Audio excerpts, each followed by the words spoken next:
Handy Dandy. Tip number 37274298.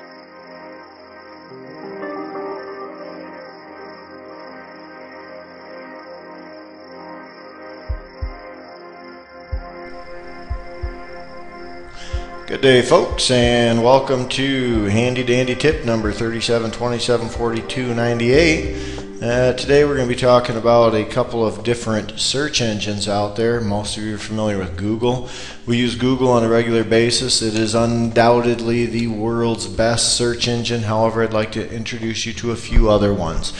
Although using Google should be your default approach to searching for about any kind of material out there, you should also have at least one or two other search engines that you can go back to. I would recommend Doodlebuzz as one of my main backups to my Google searches. Doodlebuzz has got not only a catchy name, it's got a really unique way of presenting information. You just hit the open Doodlebuzz button after you go to www.doodlebuzz.com.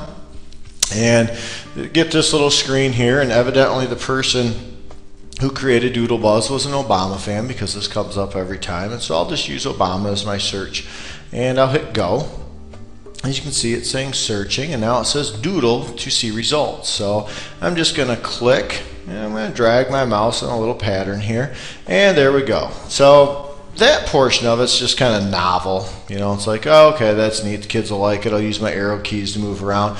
But what I really like about Doodlebuzz is let's say troubling signs for Obama's fundraising.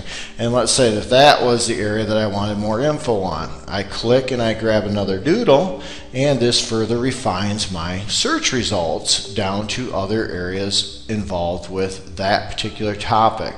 And if that isn't good enough, I can go and further drag it out and get more results. Interesting search engine.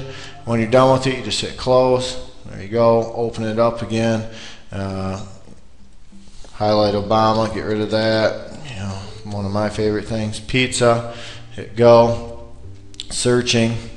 Now it says doodle for pizza results. Same again. I would recommend not doing something like this, because when your results come in, they're kind of messed up. Okay, but again, same thing. Oh, have a vasectomy, get a free pizza. I've never seen that before. Interesting. Let's find a little bit more info about that.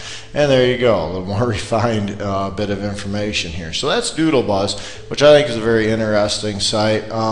For those of you that are teaching young kids how to search on the internet, Bullify or Boolify, I'm not sure whichever version of that, I'm sure some language teacher out there will correct me, is a wonderful tool for young kids, because you can click on Word and drag it out there. And for me, I'm going to put in, again, a little pizza here, hit add, okay, and so far it's just giving me a limited number of search results, which is good for your younger kids because they're not so overwhelmed by all the search results. And so here we go: Pizza Hut, Domino's Pizza, Pizza, Papa John's, Pizza, Pizza. And I'm going to do an and, though. I want pizza and pop. And hit my add, and now I have, again, 5 search results for pizza and pop, and I can still go on further down the line here. Anyways, the basic idea behind this search engine is that it allows younger kids to kind of create their searches based on ands or nots or ors, or you can even type in a URL. So that one there, I think, could be a handy tool for younger researchers doing stuff. Now, this is called DuckDuckGo. For those of you that like your Google searches, but you don't like all the information that Google takes from you, DuckDuckGo is the way to go. It will allow you to search without giving up any of your privacy issues. So it doesn't track cookies or any of those kinds of things. And so when I type in pizza on DuckDuckGo, it's going to give you the same kind of search results, and they'll build a few more in here. And so it's got the meanings of pizza, Wikipedia, those kinds of things. It's got your standard restaurants, all the way down through like a standard Google search. But the nice thing is that it does not track any of your cookies. It does not track any of your private information. You won't see a pizza advertisement pop up on your Facebook window. So DuckDuckGo allows for some privacy.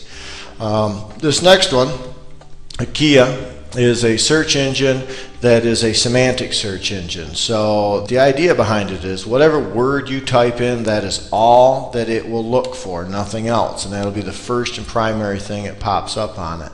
I'm going to guess that when this comes around, it's going to come up to an error page today, though. So I wouldn't necessarily recommend this one at the moment. Oh, it did work.